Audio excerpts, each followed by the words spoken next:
এরকম পাকা কলাগুলারে কি করেন, ফালায় দেন, ফালাবেন না। দেখেন কি করা যায়। এরকম কয়েকটা কলা নেবেন, কলাগুলা ছুলে কাইটা প্লেটে রাখবেন।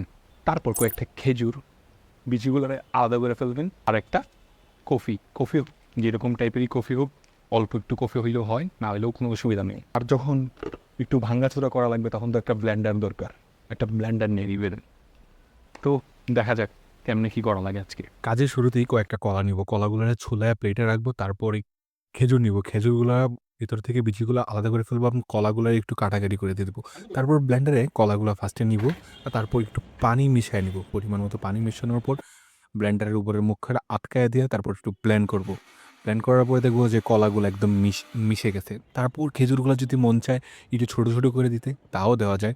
তারপর খেজুরগুলা ওই ব্লেন্ডারের ভিতরে দিয়ে দেওয়ার পর আবার একটু সময় ব্লেন্ড করতে হবে। ব্লেন্ড করার পর দেখা লাগবে যে মানে কলা আর খেজুরগুলা মিক্সড হয়েছে কিনা। তারপর পরিমাণ মতো একটু চিনি, তারপর যদি একটু কফি থাকে, কফি, চিনি আর কফি ব্যাপারটা ম্যান্ডেটরি, না দিলেও চলে। তারপর আবার একটু ব্লেন্ড করে নিলে মোটামুটি ফাইনাল। আর যদি আপনার আরেকটু মজা দরকার হয় বা আরেকটু মানে অন্যরকম ফ্লেভার নিতে হয়, তখন একটু চিয়া সিড দিয়ে দিলেন। চিয়া সিড দেওয়ার পরে দেখবেন ওয়াহ! জিনিসটা এত জোস হয়। ইফতারের সময় বা যেকোনো সময় খাবেন, ওরে সেই একটা মজাদার একটা জুস।